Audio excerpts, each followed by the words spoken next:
Bueno, muy buenos días a todos los presentes. Damos la bienvenida de nuevo al almirante Eduardo Rátegui. Para mí es un placer presentar a Carlos Alberto Rodríguez Fernández. Carlos es biólogo de la Universidad de los Andes. Tiene un máster en Planeación de Desarrollo Regional y Urbano del CIDER y tiene un doctor en Ciencias Naturales de la Universidad de Ámsterdam. Trabaja el conocimiento y conservación de la Amazonia colombiana desde 1981 en temas relacionados con el manejo del bosque tropical por comunidades indígenas en conjunto con su esposa, la antropóloga María Clara van der Hamen, con quien ha publicado una serie de artículos y libros sobre el manejo de recursos naturales con énfasis en monitoreos comunitarios, de uso de la fauna silvestre, la pesca de autoconsumo y la pesca comercial de los grandes bagres en la Amazonia colombiana. Le doy la bienvenida al doctor Carlos Rodríguez. Carlos, bienvenido a la Academia de Geografía y, por favor, es suya, ¿le parece? Muchísimas gracias, Hernando. Solo casi 40 años nos conocemos con Hernando Dueñas.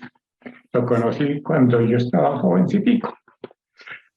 Muchas gracias por invitarme a esta charla, Hernando, porque este acercamiento con la geografía y con la sociedad geográfica es bien interesante, pero más que interesante, es bien importante. Entonces, ante todo, una disculpa porque se murió el computador y no logré transferir los archivos a este computador. Entonces la presentación aquí va a ser un poco más corta, pero la voy a contextualizar mucho más. Y la idea es acercarnos a lo que nombró Hernando.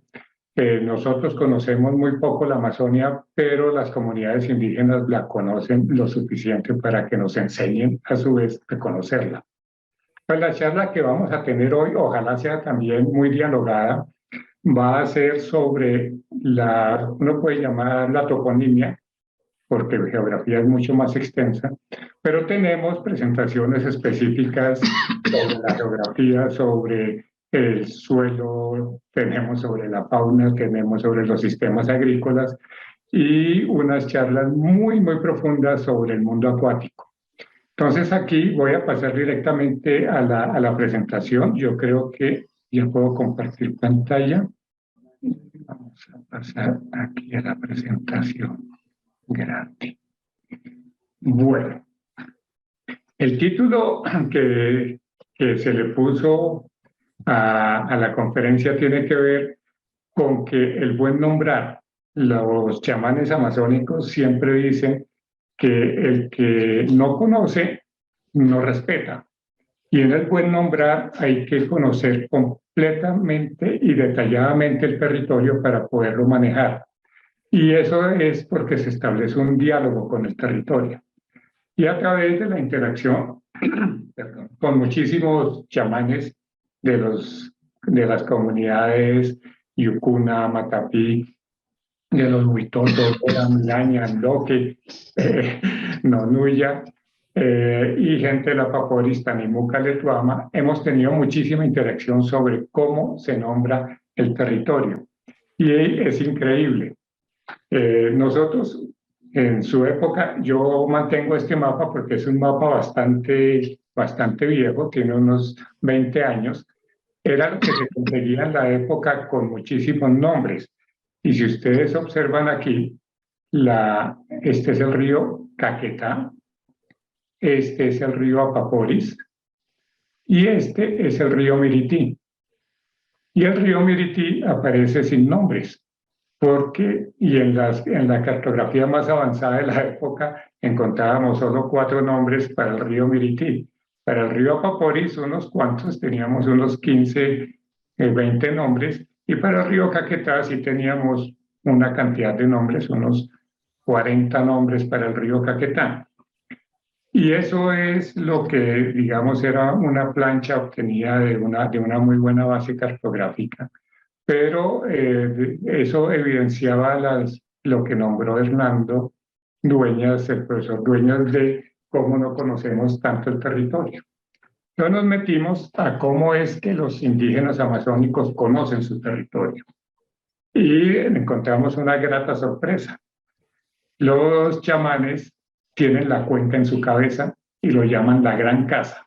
Lo que ven aquí, dividido en 4 secciones, esa es la gran casa que corresponde con la gran cuenca del Amazonas, lo que ellos llaman la gran maloca.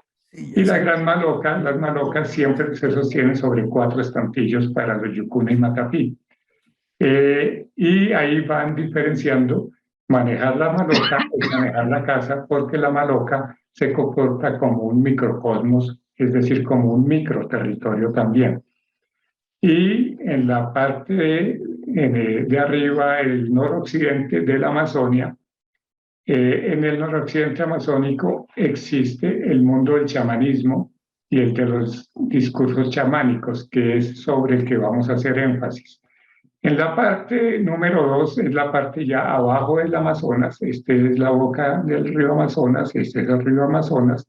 En la parte de abajo del río Amazonas, hacia el centro occidente, existen las comunidades que tienen que ver con el mundo de las dietas y de las plantas.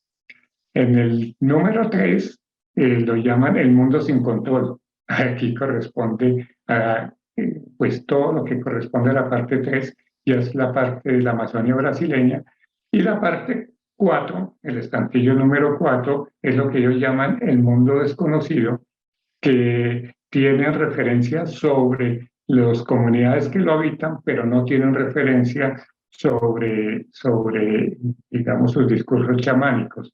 Y aquí se incluye también la parte de Guyana, Suriname y la Guyana inglesa que llamábamos en su momento. Esto de tener el microcosmos como o la gran maloca es increíble, porque los chamanes lo tienen de cabeza. Y aquí empieza lo más bonito de la historia. Nosotros hablamos de los recorridos chamánicos o de los viajes chamánicos. Existen para los chamanes y se transportan desde la entrada, desde la boca del Amazonas, que lo llaman Hunihalomi, y van de manera ascendente recitando el territorio. Y van recitando los grandes espacios geográficos y los grandes ecosistemas. En la otra presentación teníamos una recitación de estas que dura unos 5 minutos y es toda una letanía. Empiezan a nombrar, es increíble cómo van nombrando.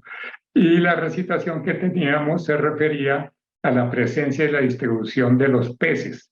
Entonces, primero, es increíble cómo pueden tener en mente centenares de especies de peces, nombran más de 400 especies de peces, y las van nombrando de acuerdo con los sistemas de clasificación que dicen los planos, los redondos, los alargados, los pintados, y así van llegando hasta su propio territorio.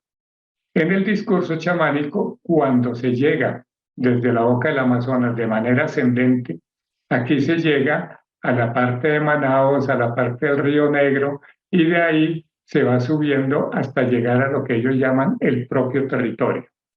Esas recitaciones son increíbles y escucharlas es realmente conmovedor, porque esa memoria de tantos minutos, sitio por sitio, es maravillosa. Y cuando se llega al propio territorio, aquí está la desembocadura del río Apapori sobre el río Caquetá. Aquí abajo, más adelantico, está la desembocadura del río Puré. Ahí empieza el propio mundo de los Yucuna Matapí, y es el propio mundo de entrada hacia el río Mirití. Y de allí se va nombrando por el río Caquetá, se va haciendo una recitación de las islas, de las playas y de los chorros. Y en un trabajo que se hizo por una antropóloga francesa hace unos 45 años, se nombraban 400 nombres desde la desembocadura del río Apaporis hasta la parte de Mariamanteca, hacia la parte que ya les cuento también, porque se llama Mariamanteca, hasta llegar al cañón de Araraquara. Cuando se llega entonces, se va nombrando ya no sitio por sitio o bocana por bocana, sino cada uno de los caños, quebradones, quebradas y sitios de importancia chamánica, sitios que tienen dueños. Y es increíble porque cuando comenzamos a trabajar con mi esposa, que ya la nombró Fernando Dueñas, el chamán de la Madoca que quedaba en Puerto Córdoba, arribita de la Perjera, eso es el bajo río Caquetá, aquí queda la Puerto Córdoba, el chamán nos recitó el territorio y pasar eso a una cartografía era casi imposible, porque nombraba los nombres de las quebradas, pero uno no sabía si quedaban al lado derecho del río Mirití o al lado izquierdo, y cuando nombraba algunas, nombraba a la vez las quebradas de los quebradones, entonces fue imposible. Tomó 10 años hasta que encontramos a un sobrino de este chamán para que él pudiera hacer este mapa. Y en este mapa, que lo ven todo manchadito y todo, porque este mapa es bastante activo, ahí sí nombraba cuáles eran los nombres de los caños y cómo era que iba nombrando los brazos de cada uno de esos caños hasta llegar a unos 180 nombres de memoria. Y como no lo podíamos organizar en el mapa, este chamán dice, bueno, les voy a recitar el lado derecho, el Apaporis lado, y recitaba solo los del lado derecho. Luego decía los del Caquetá al lado y recitaba entonces los del río Caquetá, los que iban hacia el río Caquetá, para luego pasar a los nombres del río Caquetá y subir por el río Caquetá hasta el cañón de Araraquara, que ellos los nombran como un borde del mundo. Y eso es lo que tenían ellos en la cabeza. Entonces, para nosotros resultaba toda una paradoja impresionante que en la cartografía que teníamos en su momento solamente había 4 nombres para el río Caquetá, para el río Mirití, perdón, y en la cartografía chamánica pasábamos a 180 nombres. Y eso de memoria, y eso es lo que nosotros nunca supimos. Y la sorpresa mayor es que hasta aquí se llegaba, pero entonces los chamanes del lado de la Paporis nombran los caños, quebradas, quebradones que van hacia el río Apaporis porque constituyen su propio territorio, y eso es lo que se tiene en cuenta para dominar, manejar el territorio. Entonces se sabe que esta área entre el río Apapori y el río Caquetá, el río Mirití, es compartida por 32 grupos indígenas, y de la Paporis para allá ya se pasa todo el contexto tucano, en donde hay también otras 30 grupos que comparten el territorio, y haciendo este mismo trabajo con los otros grupos, se ha llegado ya a más de 2.000 nombres de esta área que tenemos en el mapa. Cada uno de estos caños, quebradas, quebradones, tienen nombres, mientras en la cartografía nuestra aparecen todavía como lugares vacíos. Y una de las sorpresas es, lástima, la otra presentación tenía cómo se llegó a este mapa. Este mapa ya viene de una imagen satelital, pero fueron muchos mapas que hicieron la comunidad Andoque. En las épocas de cuando estaba el ministro Juan Maer, se empezaron a hacer los planes de ordenamiento territorial y las comunidades indígenas también se encargaron de hacer sus planes de ordenamiento territorial, que hoy en día los llaman planes de vida, y en esos planes de vida empezaban a nombrar el territorio. Y los Andoque hicieron un trabajo muy lindo y visitaron estos sitios con el cacique y representantes de cada uno de los clanes, y los jóvenes representantes de cada uno de los clanes hicieron ese recorrido durante meses hasta llegar a conocer su propio territorio y generaron un mapa. Ese mapa lo mandaron a Bogotá con unos jóvenes para que fuera entregado al Ministerio del Medio Ambiente y a la Oficina de Ordenamiento Territorial del Ministerio. A estos jóvenes indígenas se les perdió el mapa por el camino. Dijeron que lo habían dejado en el taxi y obviamente pues ese trabajo en el que tenían como 200 nombres del territorio completamente perdido y puro con cartografía local, y qué tristeza, ¿qué hacemos con ese mapa? Entonces el cacique, que se llama Fisiandoque, dice, ¿y por qué lloran? Que mientras esté en la cabeza, pues eso se vuelve a reconstruir. Yo voy a ir a Bogotá en 2 meses y allá trabajamos y volvemos a hacer el mapa. En ese momento tuvimos un asistente que era experto en sistemas de información geográfica y se logró conseguir una imagen de radar muy detallada. Y cuando empezó a trabajar con este cacique a volver a reconstruir los nombres, pues de inmediato los 200 nombres salieron, pero fueron creciendo, creciendo hasta llegar a este mapa que tiene 400 y piquito de nombres. Y decía, pero ¿cómo así? Que ahora eran 200 y ahora hay más de 400, ¿por qué? Dice, porque como el radar detecta tan claramente los cuerpos de agua, salían quebradones y quebradas que no aparecían en la cartografía anterior. Entonces, esos quebradas y quebradones, no, perdón, quebradas y caños pequeños que ya aparecían en la imagen, también tenían nombre, y por eso el cacique logró tener más de 400 nombres de su territorio. Y lo simpático es que el mapa también se perdió. Entonces dice, lo volvemos a hacer. Y mientras se volvía a hacer, volvió a aparecer la versión anterior y fue controlada uno a uno con los nombres. No se equivocó en ninguno. Lo que quiere decir que mientras esté en la cabeza, se puede reconstruir con toda la precisión del caso. Entonces, esto es la evidencia de ese conocimiento de la toponimia del territorio. ¿Y la toponimia con qué tiene que ver? Tiene que ver que los indígenas los nombran en su propia lengua. Entonces, que el caño aduche, adu es el guacamayo rojo, che es la terminación para quebradón o quebrada.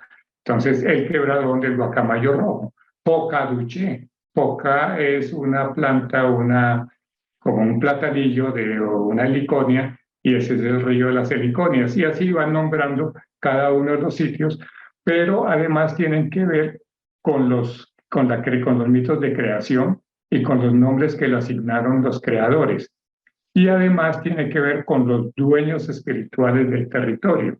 Entonces, ese territorio tiene dueños, que es lo que vemos aquí en verde resaltado, y cada uno de esos sitios son los que se nombran con todo el detalle, porque para utilizar los recursos del bosque se tiene que pedir permiso a esos dueños espirituales. Ese es uno de los principios ecológicos y culturales que tienen los indígenas. Toda la naturaleza tiene un dueño espiritual y nada puede utilizarse sin su permiso. Entonces, estos nombres en donde están los dueños aumentan también el detalle de poder nombrar el territorio. Y lo mismo pasa con los dueños acuáticos. En el territorio están los dueños acuáticos y los dueños además tienen que ver con, entonces lo llaman, por ejemplo, el chorro de la boa, pero esa boa, en nombre, tienen 5 clases, tienen 5 nominaciones distintas, porque están las boas de agua, están las boas terrestres y cada una tiene su propia nominación. Entonces, en estos dueños del mundo del agua están los dueños grandes, que son los que están en los ríos grandes, los dueños medianos, que son de los ríos medianos, y los dueños pequeños, que están en las cabeceras de las quebradas. Y esto tiene mucho sentido cuando se habla de biogeografía, porque los dueños se ocuparon de distribuir las especies animales de acuerdo con su tamaño. Entonces dicen, no busque caimán grande en río pequeño. Los caimanes grandes solamente existen en estos sitios en donde están los dueños del río Caquetá. Aquí las babillas están en el río Mirití y hay unas babillas pequeñiticas, amarillas, que están en los caños y quebradones. Esa babilla vino a describirse en años recientes porque no se creía su existencia y efectivamente fue descrita hace como 15 años en la literatura científica. Y esto es muy interesante porque en estos sitios de los dueños tienen que ver con las islas y las playas. Y justamente estos sitios son los que están ocupados por los dueños espirituales. Y esos dueños se ocupan de mantener el orden ecológico del sitio. Y en el río Caquetá, sobre todo, hubo una gran explotación de minería ilegal del oro sobre estas playas. Y los indígenas decían, claro, están molestando la almohada de la boa. Y dice, es como si cada día, cada noche estuvieran molestando su almohada, usted no puede dormir, si usted no puede dormir, pues usted se pone de mal genio, se enferma y enferma a todos los demás, porque eso se multiplica en la red trófica y en la red ecológica que allí se establece. Entonces, el poner todos estos sitios, cuando se nombran en idioma tradicional, son sitios de los dueños espirituales, son sitios de alto respeto y en la mayoría de ocasiones son sitios que no se tocan sin el permiso de los dueños. Y lo mismo sucede para conocer bien el territorio. Entonces, los indígenas Yukuna dividen el río Mirití en tres partes. La parte de abajo, que la llaman Esa, la parte media, que la llaman Pará, y la parte superior, que la llaman Manurí. Y se establecen, el grupo de los mayores se establecía en la cabecera, los medios en el río Medio y los menores en la parte baja del río. Y esto implica una asignación de tareas. Todos tienen que responder por el cuidado conjunto del territorio, pero de manera complementaria. Entonces, cada uno de estos grupos, los grupos mayores, medios y menores, tienen que conocer el territorio con todo su detalle. Y cuando se hacen los rituales, es para complementar el manejo, y aquí es en donde viene ya la nominación por los sitios, los clanes y las malocas. Y esa parte ya implica el manejo del intercambio ritual en el territorio. Entonces, por ejemplo, cuando se hacen rituales de piña, empiezan desde la cabecera hacia la bocana, porque la fructificación se da de occidente a oriente. Y cuando son bailes de pescado, tienen que ver con los bailes de pescado tienen que ver con las migraciones de los peces, entonces esos bailes se dan desde las bocanas hacia las cabeceras. Entonces, toda esta parte de cómo se conoce el territorio, cómo se asigna y cómo se maneja, es parte de toda esta preasignación. Y aquí está, eso se ve también en el manejo de las semillas. Entonces, cuando uno dice la diversidad de semillas en la Amazonia colombiana, 150 variedades de yuca, pues 150 variedades de yuca es porque están preasignadas a cada uno de los grupos y cada uno de los grupos tiene su primera maloca, su segunda maloca, su tercera maloca y sus formas de intercambio en el sitio. Por eso es tan importante la ubicación, el buen nombrar y la relación con los dueños del territorio. Y de aquí también esa interacción tiene que ver con las migraciones. Cuando alguien se viene, mantiene el poder de las malocas y lo va transfiriendo a las otras áreas. Aquí hubo un movimiento de la parte alta del río Mirití hacia la parte baja del río Mirití y las malocas se están concentrando más en algunas de estas partes e inclusive muchas de ellas se han transferido ya hacia el río Caquetá, generando nuevos patrones de ocupación y nuevas nominaciones. Es muy interesante, por ejemplo, que aquí encontramos a Puerto Córdoba. Esta es una maloca de un chamán que venía de la parte baja del río Mirití. Y Puerto Córdoba no se llama Puerto Córdoba, se llama Amerú. Y Amerú es un ser mitológico femenino, es la mamá, es la madre naturaleza. Y Amerú cuida por el sitio y cuida por el chorro. Pero cuando uno dice, ahí hay un gran chorro que es bastante peligroso para cruzar, dice, pero el que cuida el chorro ya en las partes bajas y esto es Pechú. Y Pechú tienen diferentes niveles, está desde el fondo del chorro hasta la parte de la superficie. Entonces, todo esto de la nominación, ¿por qué se cambió? ¿Por qué se cambió Puerto Córdoba? Porque en la época de la guerra con el Perú, la presencia militar cambió los nombres tradicionales que existían por los nombres de los héroes. Entonces aquí está el Chorro de Córdoba, en honor al general Córdoba, y el Chorro de Sucre, en honor al mariscal Sucre. Y así se fue nombrando cada uno de los sitios, cambiándole el nombre hacia héroes de la nación. Y en otros casos, por ejemplo, por aquí queda una zona que llaman María Manteca. Y María Manteca es porque en ese sitio estaba la maloca de María Moiteque. Y Moiteque es el nombre en Miraña de una anciana que ocupó el sitio durante muchísimos años. Pues para los blancos, para nosotros, el nombre era María Moiteque, que era María Manteca. Después llegaron los curas y le cambiaron el nombre. Entonces dice María Manteca, eso es un nombre muy feo. Suena María Manteca, es un nombre muy feo. Se va a llamar ahora Mariápolis, porque es polis y María. Entonces es la polis de María, haciendo énfasis en los nombres de las iglesias. Y así se nombró San Francisco, se nombró Santa Isabel, se nombró Mariápolis, y fueron cambiando las nominaciones hasta que en la toponimia ya existe una cantidad de sitios. De igual manera, se cambiaron otros sitios como por la ocupación. Entonces, en la época del caucho, en este sitio abajo de la boca del río Mirití, llegó Sumaeta y estuvo allí un tiempo, entonces lo llamaron la isla de Sumaeta. Y sobre eso también empezaron a cambiar la toponimia. Y si había un personaje también ocupando un sitio, llamaban el sitio por la ocupación del personaje. Entonces más abajito está el caño de Francisco, que Francisco era un indígena que vivió en ese caño durante mucho tiempo. Y después pasaron a la isla de Barranquillita, porque ya fue ocupada por colonos que venían de Barranquilla y le pusieron Barranquillita. Y no es difícil encontrar Puerto Tolima por todos los colonos tolimenses que ocuparon el área y le pusieron a sus sitios de ocupación esos nombres en la nominación.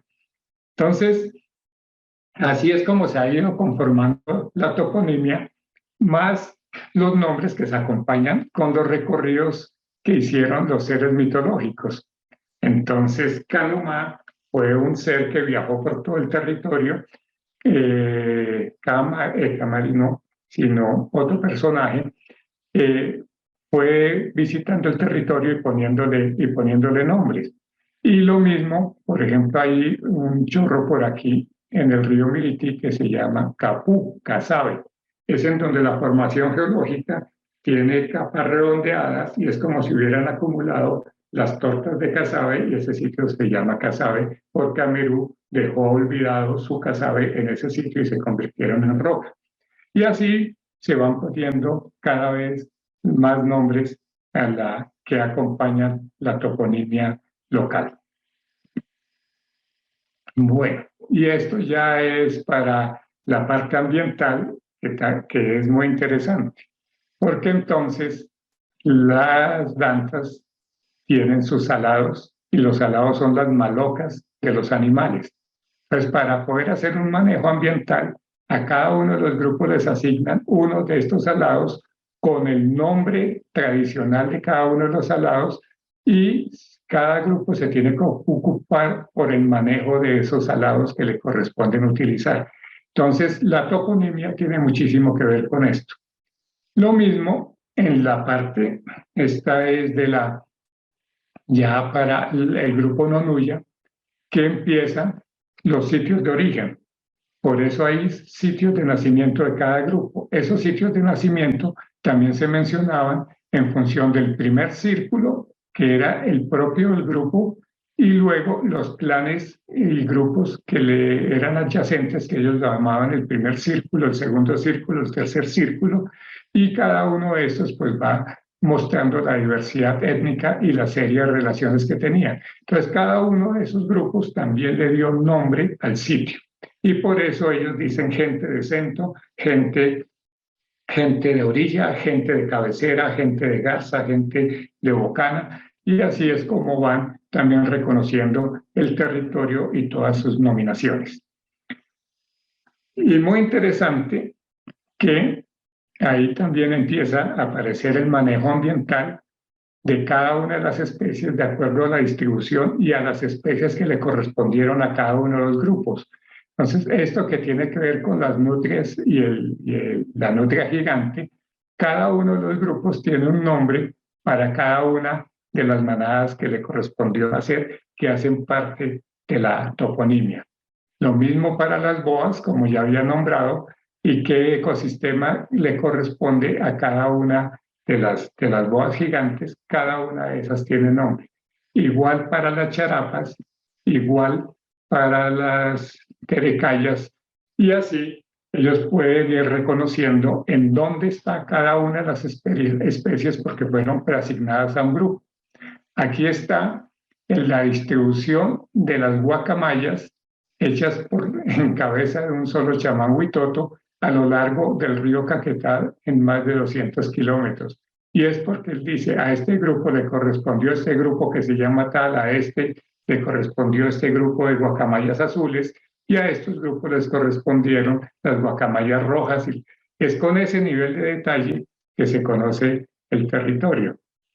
Y una nominación muy interesante que tiene que ver con el manejo ambiental es que en biología de la conservación siempre estamos buscando cómo conservar los sitios en donde los sitios de cría de las especies de animales. Entonces, en los sitios de cría se buscan categorías especiales de cuidado y de manejo y duramos años haciendo tesis para eso. De nuestra propia experiencia duramos años trabajando para encontrar los sitios de cría de muchas de las especies de peces, de las especies de delfines y de las especies de tortugas. Y cuando llegamos a que en un solo sitio pequeñito, esto es una isla de María Cristina muy cerca a Araraquara, empiezan a nombrar el nombre que le dan, se llama el criadero del puerco, y así se llama Nonuya. Y además lo dibujan en un momentico. Eso se llama el criadero del sábado, esto se llama el criadero del oro, esto se llama criadero del oro cachete amarillo, esto se llama el criadero de la gambitana. Y cada uno de esos tiene nombre y cada uno de esos tiene un manejo porque todas las zonas de cría son prohibidas para su uso durante las fases de cría de cada una de las especies. Entonces, lo que nosotros nos demoramos años intentando ubicar cómo hacer el manejo ambiental y el cuidado de los ciclos de vida de estas especies, los indígenas los tienen desde cómo lo nombran y desde su propio nombre. Y este fue muy divertido porque aquí lo llaman, aquí es el sitio de cría del puerco, pero es el establecimiento de ellos durante la cría, porque después tienen sus caminos en donde van a cumplir con su ciclo de vida por ser una especie migratoria. Toda esta toponimia es muy importante porque cuando se hacen monitoreos comunitarios, uno puede decir, vamos a hacer un monitoreo comunitario para la pesca. Entonces, uno de los formandos siempre escribe sitio de pesca. Entonces, en el sitio de pesca la respuesta es Río Caquetá, pero Río Caquetá es muy grande. Entonces, aquí, en los lugares de captura, siempre se pone frente al puerto de Mario, puerto de Johnson hasta puerto de Mario. Y así se va poniendo cada uno de los sitios con gran detalle y logran reconstruir este mapa. Todo lo que les he mostrado es puro desde la cartografía local. Todo es hecho por los mismos indígenas. Y con este nivel de detalle encontramos casi 100 sitios de captura, con lo que uno ya puede pasar casi que sin necesidad de GPS a poner un monitoreo de estos de la pesca, porque en cada uno ponían las fechas, la captura, la composición de la captura, los tiempos de la faena, con un nivel de detalle impresionante. Es de ahí la importancia de que cada uno tenga su nominación. Y aquí venía un conflicto entre los jóvenes y los viejos, porque ellos ponían que sitio de captura Quebrada del Amor. Quebrada del Amor. ¿Quién puso eso? ¿Quién se inventó eso? Ese sitio se llama de tal manera en idioma y es sitio de los peces azules. Eso usted no le puede cambiar de nombre, porque si le cambia de nombre, le cambia hasta la energía al sitio. Y bueno, para las dantas, como ya les comentaba, cada una de las manadas tiene el nombre y tiene los caminos por donde se desplazan. Y estos caminos por donde se desplazan fueron tesis de doctorado que hicimos también con la Universidad de Ámsterdam. Se intentó hacer una tesis de doctorado para ver cuáles eran los desplazamientos de la danta a lo largo del año. Y la Universidad Nacional también hizo unas investigaciones de doctorado y postdoc poniendo los sensores remotos y los radiotransmisores en las dantas para encontrar sus caminos. Y este fue un trabajo que hicieron los indígenas de dónde está cada salado, en dónde está el camino que comunica cada uno de los salados y el camino que cierra toda esta área, porque además dijeron las dantas tienen como las vías 4G, un camino de ida y un camino de regreso. Las dantas nunca andan por el mismo camino. Y este es el nivel de detalle que tiene la cartografía local. Y es tan detallado ese conocimiento que cuando se llega a un salado de estas dantas, los chamanes dicen, ese tiene 1, 2, 3, tiene 9 entradas, este otro tiene 4 entradas, este otro tiene 5 entradas. Y cuando estuvieron ya los estudiantes, los investigadores con GPS ubicando cada uno de los sitios, encontraron que los indígenas tenían toda la razón. Y fue una pregunta que hizo en su momento el profesor Patarroyo. Dice, ¿y estos mapas los hicieron con GPS? Y uno de los indígenas dice, no, lo hicimos con IPS, que es el sistema de posicionamiento indígena, que es más preciso que el GPS. Entonces, ahí, con todo ese nivel de detalle, pues uno ya puede ir reconstruyendo también la historia del poblamiento, sitios que no tenían nombre, sitios de ocupación, hasta que se llega a la estructuración actual de los poblados y la nominación actual de los poblados hasta llegar a este mapa. Esto corresponde a la zona que les nombraba de los 411 nombres del quebradón de Aduche y los sitios que corresponden al resguardo de Aduche. Pues ese es el conocimiento que tienen las comunidades indígenas sobre su territorio, y la enseñanza que nos dejan es que cuando se conoce, cuando se nombra, cuando el nombre tiene sentido, se maneja bien. Eso por ahora. Hay que nombrar bien para manejar bien. Eso es todo, profesor Hernando Dueñas.